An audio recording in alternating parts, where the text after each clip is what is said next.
día tenga cada uno de ustedes. El día de hoy estaremos dictando el curso de amenazas por inundaciones, conceptos básicos. En este primer conversatorio estaremos abordando qué es una inundación, los conceptos básicos.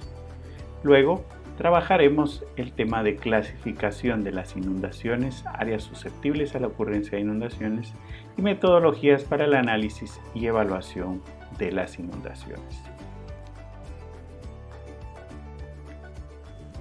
Entraremos en materia en este momento y lanzo la pregunta: ¿qué es una inundación? Una inundación es el aumento del nivel del agua que cubra o llene áreas de tierra que normalmente son secas. Eso es un concepto relativamente simple de entender, pero para desarrollar mejor los conocimientos en torno a esto es necesario ir al concepto del ciclo del agua. Y bueno, el ciclo del agua describe la presencia y el movimiento del agua en el planeta Tierra y sobre el suelo. El agua en la Tierra está siempre en movimiento y constantemente cambiando de estado, desde líquido a vapor a hielo y viceversa. El ciclo del agua ha estado ocurriendo por billones de años y la vida sobre la Tierra depende de él. La Tierra sería un sitio inhóspito si el ciclo del agua no tuviese lugar. Y efectivamente, esto es un ciclo. Sin embargo, podemos arrancar este ciclo desde que el agua es evaporada principalmente de los océanos. Esta sube en la atmósfera, es transportada por los vientos en la atmósfera, se acumula en nubes. Luego estas nubes son transportadas, muchas de ellas, hacia territorio continental o principalmente hacia el territorio continental.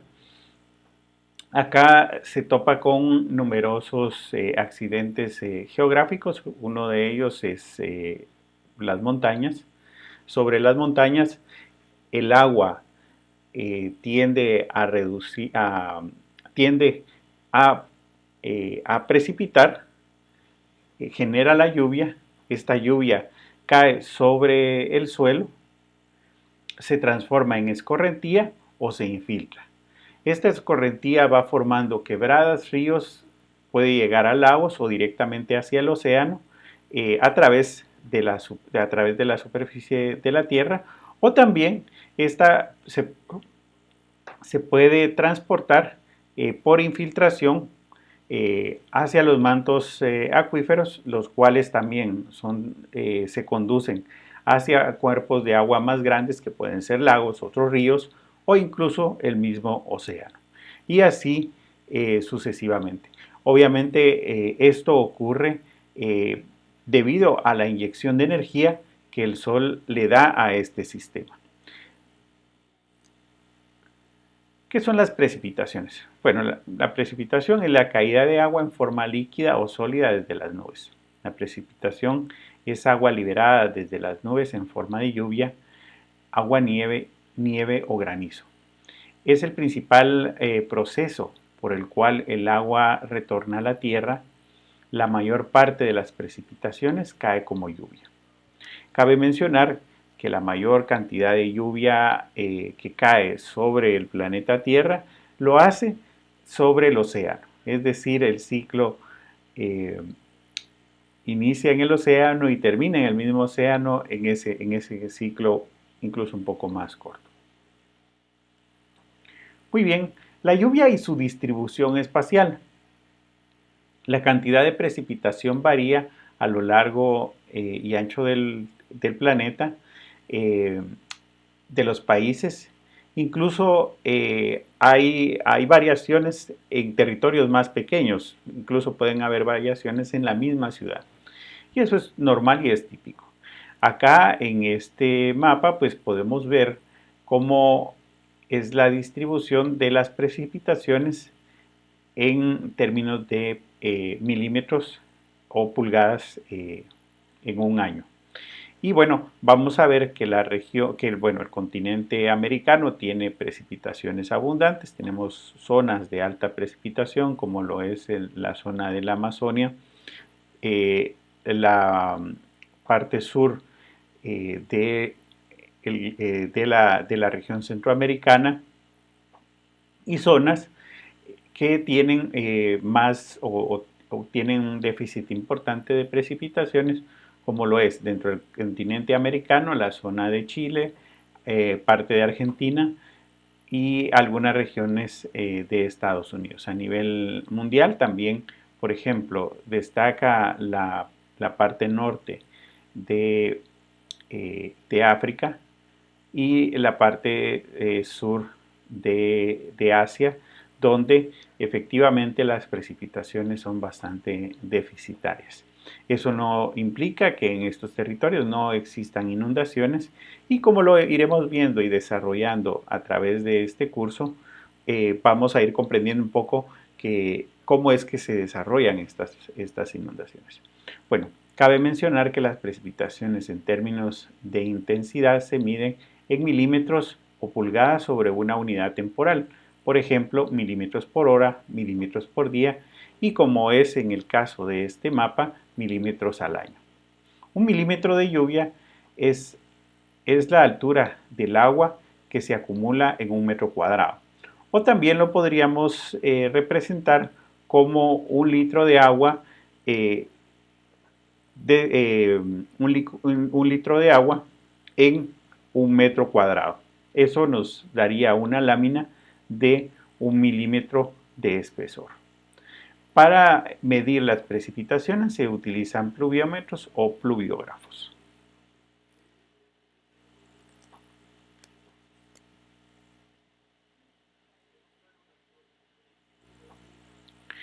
La distribución temporal de las precipitaciones. En este caso, las precipitaciones varían de acuerdo a ciertos ciclos temporales determinados por el movimiento, rotación y traslación de la Tierra, por la localización atmosférica o geográfica del lugar del que se esté tratando, ¿sí?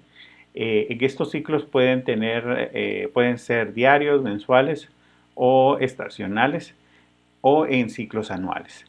En efecto, siempre hay meses en que las precipitaciones son mayores que en otros. Para poder evaluar correctamente las características objetivas del clima en el cual la precipitación y en especial la lluvia desempeñan un papel muy importante, las precipitaciones mensuales deben haberse medido o observado en periodos de por lo menos de 20 a 30 años, lo que se llama un periodo de observación largo. Y acá, como podemos ver en esta gráfica, es una gráfica que lo que representa es justamente las precipitaciones a lo largo del año en la zona costera o en la boca costa de Guatemala. Y podemos ver que este ciclo inicia, digamos, en los meses de abril, donde hay un incremento de las precipitaciones sustancialmente, y finaliza aproximadamente a finales de octubre o inicios de noviembre. También podemos observar en este gráfico que las precipitaciones tienen un comportamiento, tienen dos momentos donde las precipitaciones tienden a ser mayores. Estos periodos en esta estación en particular o en este punto en particular reflejan, por ejemplo, que en el mes de mayo hay un incremento importante de precipitaciones. Luego nos vamos hacia el mes de julio y agosto, donde estas precipitaciones descienden. Obviamente no son equivalentes al periodo de estiaje o de sequía, pero sí descienden de manera importante, para luego incrementarse hacia los meses de septiembre y octubre.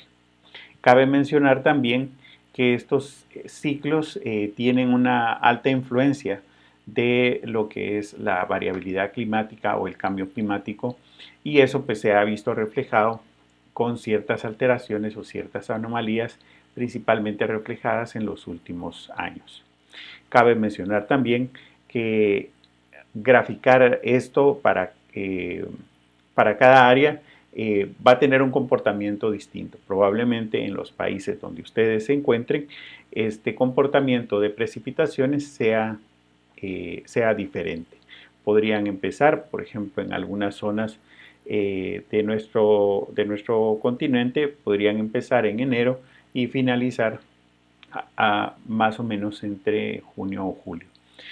También cabe destacar que en aquellas zonas que son áridas probablemente los volúmenes registrados sean mucho menores.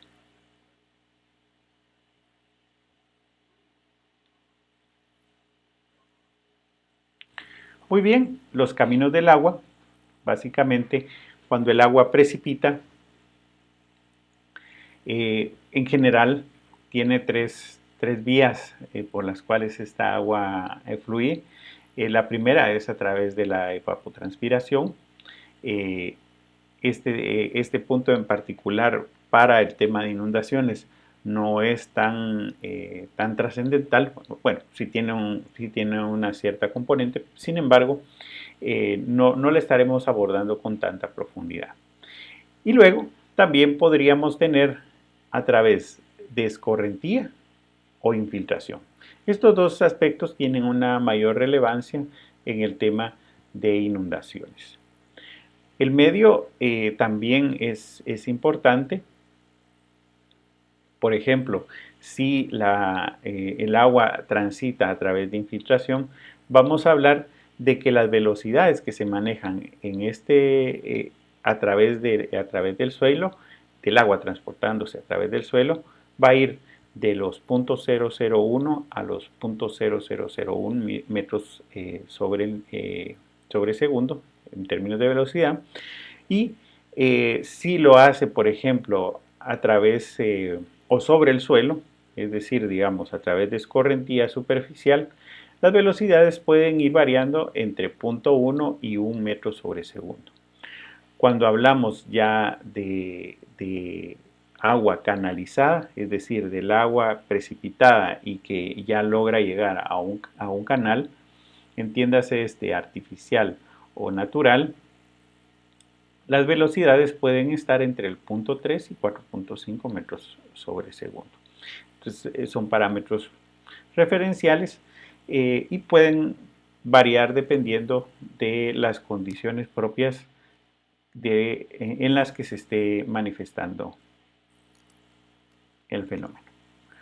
Muy bien, la infiltración es el movimiento descendente del agua sobre la superficie de la tierra hacia el suelo o a la roca. En cualquier parte del mundo, una porción del agua que cae como precipitación y nieve se infiltra hacia el suelo superficial y hacia las rocas. La cantidad infiltrada depende de un gran número de factores. La infiltración depende, entre otros factores, del tipo de suelo, uso del suelo y la saturación precedente que exista.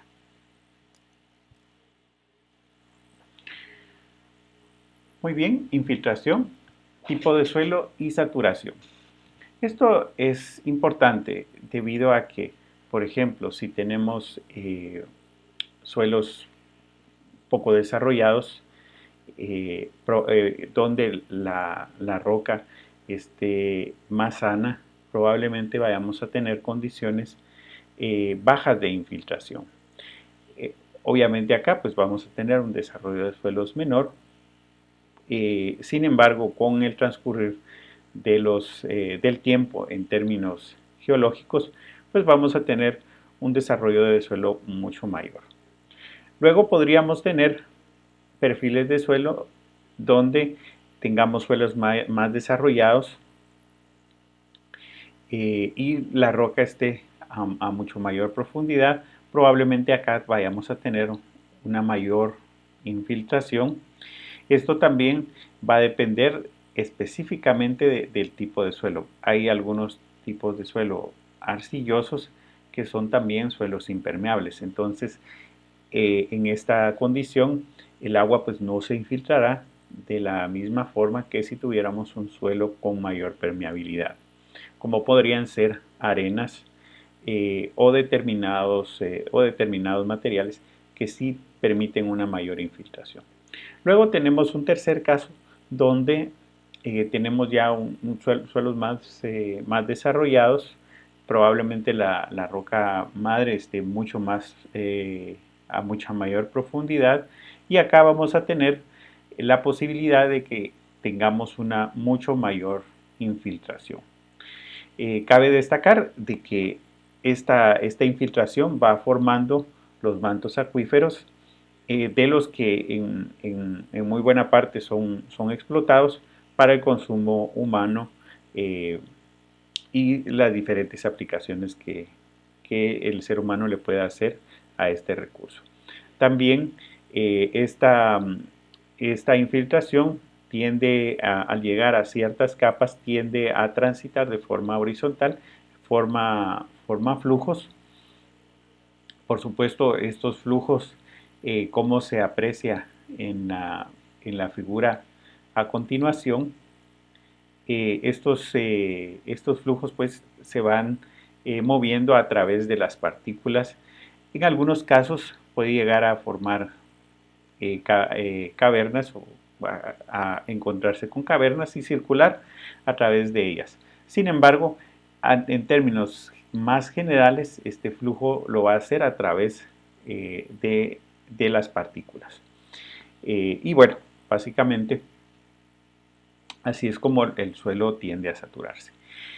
Muy bien, acá la saturación del suelo es un factor sumamente importante, porque también no es un aspecto estático. Es decir, si tenemos un suelo muy seco, va a tener una capacidad de absorción mucho mayor que si tenemos un suelo saturado.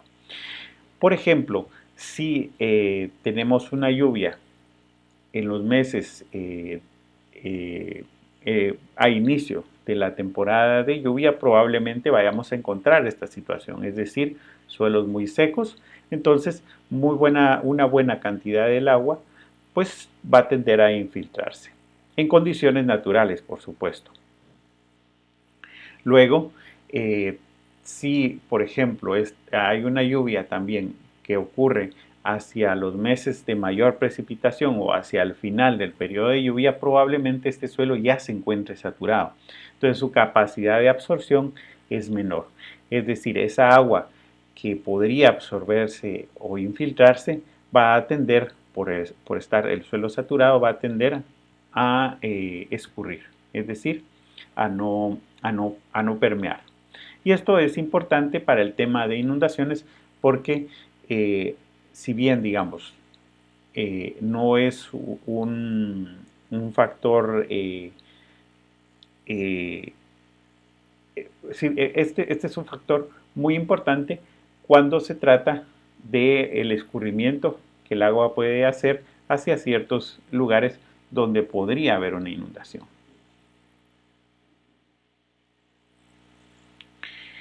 También la infiltración depende del uso del suelo, ¿sí? Acá tenemos dos ejemplos o dos situaciones. Una de ellas con una intervención humana bastante agresiva. Quizás podríamos tener muchos ejemplos a nuestro alrededor, y donde, por ejemplo, hay una mayor degradación ambiental, hay una mayor impermeabilización del suelo. Hablamos de una impermeabilización del suelo, por ejemplo, cuando en una ciudad sentamos viviendas, edificios, fábricas, infraestructura en general, muy concentrada, sin dejar espacios verdes, sin dejar espacios libres donde pueda haber infiltración. Carreteras, por ejemplo, tienen un factor bien importante de impermeabilización. Entonces, toda esa agua que cae inmediatamente escurre, es decir, no va a tender a infiltrarse. Entonces, esto también es importante. Y también no solo es importante para el tema de de inundaciones, porque al tener un uso del suelo con una alta explotación y posiblemente una alta impermeabilización, los mantos acuíferos que sirven para proveernos de agua, agua potable, estos mantos acuíferos no se van a poder alimentar y, como ya ocurre en muchas zonas, vamos a tender a agotar estos mantos acuíferos. Entonces también aquí hay un fenómeno que hay que tomar muy en cuenta. En cambio, en la imagen 2, pues hay se nota que hay una mayor concientización, tiende a haber espacios más libres, entonces va a tender a haber mayor infiltración y por ende va a haber una colecta de agua mucho mayor que no va específicamente o va a demorar más en transitar el agua hacia un punto específico. Y esto pues es beneficioso para el tema de inundaciones, entre otros temas. Muy bien, ahora hablemos un poco de escorrentía superficial, escorrentía de lluvia, aquella escorrentía producida por el agua de lluvia que corre sobre la superficie del suelo hacia la corriente de agua más cercana. El agua que circula sobre la superficie se junta y forma los afluentes, quebradas y ríos en su camino a un cuerpo de agua más grande, lago o el océano. La escorrentía superficial se mide en términos de caudal, expresado en una unidad de volumen sobre unidad de tiempo. Por ejemplo, metros cúbicos por segundo, litros por segundo, galones por hora, etc.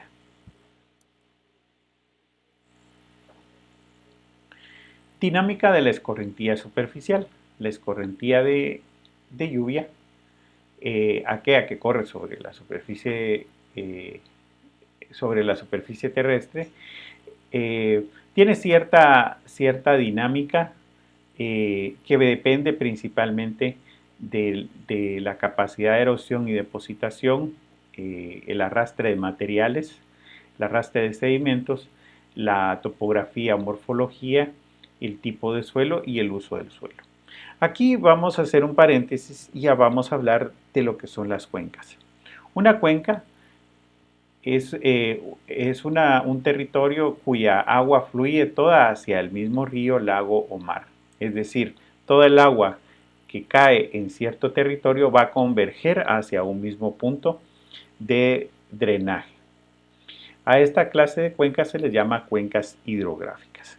Obviamente hay otro tipo de cuencas, pero en este caso una cuenca hidrográfica es justamente este territorio donde toda el agua que precipita, toda el agua que llueve, va a discurrir o a escurrir hacia un mismo punto. Muy bien. Ahora vamos a hablar de medición o cálculo de caudales. Vamos a hablar de tres métodos en este momento y uno de ellos es a través de la medición directa, a través de estaciones de aforo. Utilizando equipo especial, pues vamos a hacer una medición directa del caudal. Hay muchos sensores, desde análogos hasta ya sensores digitales con probablemente con una mayor precisión. Luego también tenemos la medición mediante lluvia, utilizando el método racional. En este caso vamos a utilizar la fórmula donde el caudal en metros sobre segundo, metros cúbicos sobre segundo, es variable de un coeficiente de escorrentía que depende de las condiciones de la cuenca, de la intensidad de lluvia medida en milímetros por hora y el área superficial de la cuenca medida en kilómetros cuadrados. En este caso, por las dimensionales que estamos manejando, se divide dentro de la constante 3.6. Es un método simple que podemos utilizar en diferentes momentos para medir caudales específicos.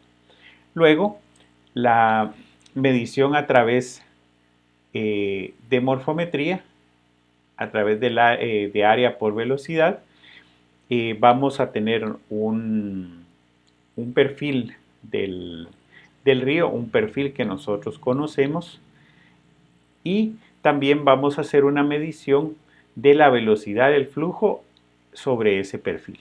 Entonces, al relacionar área por velocidad, vamos a obtener el caudal en un momento específico. Siempre hablando de caudales, vamos a ahora exponer un poco sobre el hidrograma. Y bueno, esta gráfica es importante porque nos va a permitir descomponer el caudal y ver su manifestación en el tiempo, ¿sí? Básicamente, este gráfico en el eje X representa el tiempo, que puede estar medido en segundos, en minutos o en horas o en días. Y mientras que en el eje Y vamos a tener el caudal, ¿sí? Entonces acá vamos a ver cómo se desarrolla el caudal a través del tiempo. Obviamente esto, por ejemplo, en esta gráfica que tenemos acá, es una gráfica idealizada a manera de ejemplo. Sin embargo, una manera de visualizarlo podría ser de esta forma. Acá cabe mencionar que para hacer estas estimaciones vamos a partir de la lluvia y su duración efectiva. Luego vamos a también a tener la intensidad de esta lluvia, y dentro del gráfico del hidrograma ya específicamente vamos a tener un hidrograma unitario, un hidrograma de la lluvia en estudio, es decir, de la lluvia que estamos analizando, y también vamos a tener una línea de base que es el escurrimiento, el límite del escurrimiento subterráneo. Muy bien, así se vería un hidrograma, y esto pues va a depender de las aplicaciones que nosotros vayamos a tener. Cabe mencionar que esta gráfica la estaremos viendo en varios momentos porque nos va a servir para que ustedes visualicen cómo se desarrollan las inundaciones y el impacto que tienen determinados elementos o factores en el proceso de inundación. Muy bien, la dinámica de los ríos en una cuenca. La dinámica de los ríos depende de la pendiente, del tipo de suelo, la intervención humana. En este sentido, es común encontrar que en la parte alta de las cuencas los cauces no se encuentren bien definidos, mientras que en la parte media, en el curso medio, como se ve en el gráfico o en la figura, estos cauces ya están bien definidos.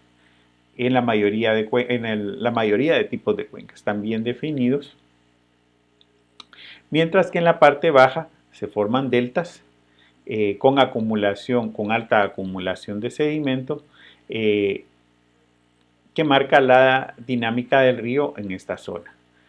La velocidad y la dinámica de la erosión y depósito también varían con la pendiente. Es decir, cuando tenemos pendientes muy elevadas, vamos a tener un mayor arrastre de sedimentos, ¿sí? Y es así como conforme se va acumulando agua en el cauce, va a generar mayores superficies de erosión, y por eso va a generar cauces más definidos. Cuando llega a zonas de menor pendiente, la energía disminuye y es ahí donde vamos a tener zonas importantes de depósito de sedimento, ¿sí? Entonces, cabe destacar que cuencas ya muy maduras, muy viejas, probablemente el arrastre de sedimento sea mucho menor que cuencas donde los materiales son muy jóvenes y que aportan mucho sedimento, pues van a tener un arrastre de sedimentos importantes. Muy bien, acá pues en el gráfico tenemos otros elementos. Tenemos, por ejemplo, en la parte alta, en la parte de cabecera de la cuenca vamos a tener zonas de recarga hídrica, zonas de nacimientos. En una misma cuenca podemos también encontrar cascadas, por ejemplo, los afluentes principales y secundarios. También vamos a poder observar embalses que pueden ser embalses naturales o también embalses artificiales. Luego ya en la parte baja vamos a poder encontrar meandros abandonados, es decir, lugares por donde transitó el agua, pero en determinado momento cambiaron las condiciones de depósito y erosión y pues el agua se desplazó hacia otro punto. Sin embargo, dejó un meandro abandonado. Y luego ya pues vamos a tener los deltas y la desembocadura hacia la cuenca baja. Muy bien, hay una relación muy importante entre la lluvia, infiltración, uso del suelo y escorrentía superficial. La lluvia, al caer sobre la superficie de la cuenca, una parte se infiltra y otra escurre. La infiltración del agua depende del tipo de suelo y el uso del suelo. Este último a menudo tiene una influencia debido a la intervención humana. En áreas con abundante vegetación, el agua demora mayor tiempo en llegar al cauce principal, mientras que si se tienen zonas de poca vegetación o incluso nula, la escorrentía será instantánea, es decir, el agua que cae escurre inmediatamente. Muy bien, acá viéndolo, representando esto en hidrogramas, si tenemos una zona de abundante vegetación, como es esta primera figura o esta primera fotografía, el agua va a precipitar, el flujo no va a dificultarse por la misma vegetación existente. El agua acá, el tránsito desde que precipita hasta que llega a un cauce principal, va a demorar un tiempo mucho más extenso, un tiempo muy largo, ¿sí? Entonces, este caudal va a ser menor, aunque el volumen de agua pueda ser igual, el caudal va a ser menor, el caudal instantáneo va a ser mucho menor en el tiempo. Por ejemplo, si eso lo comparamos con zonas donde la vegetación es menor, probablemente esta agua va a tener menos obstáculo para llegar a un cauce. Entonces acá vamos a ver ya un mayor o un incremento en el caudal bajo ese mismo volumen de agua precipitado. Si nos vamos a zonas ya con una intervención humana mayor, donde por ejemplo podemos encontrar pequeños poblados, áreas de cultivo, acá probablemente el agua va a demorar menos en llegar al cauce principal, por lo cual los caudales instantáneos van a tender a ser mayor. Quizás el caso extremo es en zonas densamente urbanizadas, densamente pobladas, con una mayor infiltración, como lo hemos dicho con anterioridad, En este caso, el agua que precipita va a escurrir inmediatamente y por lo cual va a generar, caudales instantáneos importantes, ¿sí? Ese mayor volumen, ese volumen de agua va a estar concentrado en un menor tiempo. Es decir, en un momento dado, el volumen va a ser muy alto y probablemente en ciertas zonas el drenaje natural o artificial no vaya a ser suficiente y por ende vamos a tener una tendencia a inundarse. Ahora hablemos un poco del término periodo de retorno. Es un término que ustedes van a escuchar mucho cuando se esté hablando de inundaciones. Y bueno, un periodo de retorno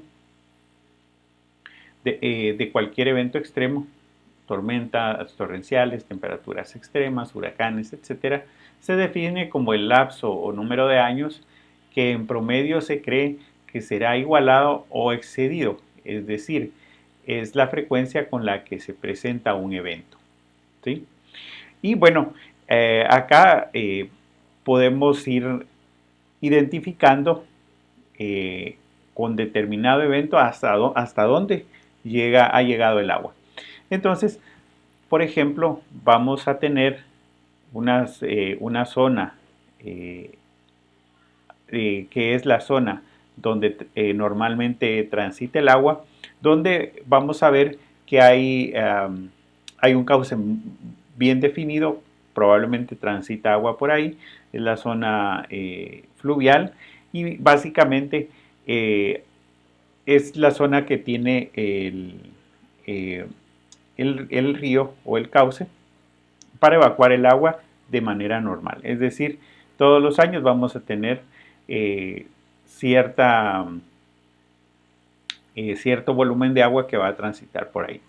Y luego posiblemente vayamos a tener eventos donde nos va a cubrir una mayor extensión.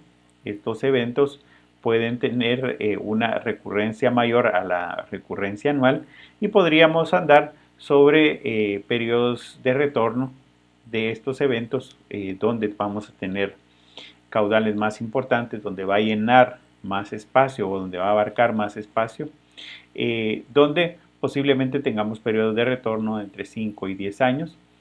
Luego vamos a tener zonas que van a tender a inundarse con menor frecuencia y acá posiblemente vayamos a tener esto vaya a ser consecuencia de fenómenos con periodos de retorno mucho mayores, es decir, posiblemente vamos a andar sobre periodos de retorno entre 50 y 100 años. Y luego también existen aquellos fenómenos excepcionales que pueden tener periodos de retorno de 500 a 1000 años o incluso mayores, y estos fenómenos pues son muy poco probables. Sin embargo, eventualmente coinciden con el periodo de tiempo que nosotros pues estamos viviendo. Y es ahí donde vamos a tener fenómenos extremos excepcionales. Cabe destacar que el tema de periodos de retorno es un tema relativamente, bueno, es un tema bastante complejo, principalmente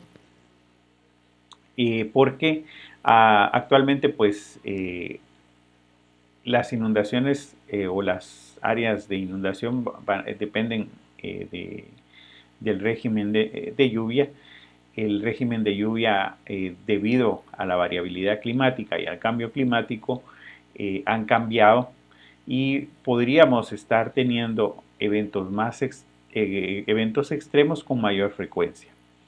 Cabe destacar también que cuando hablamos de periodo de retorno, por ejemplo, de 100 años, es un evento que se espera ocurra en 100 años, pero puede ocurrir entre el año 1 o hasta el año 100, ¿sí? O pueden haber más de un evento en ese periodo de tiempo. Es decir, es una medida referencial estadística para pues, básicamente tener una idea de lo que podemos esperar en el tiempo.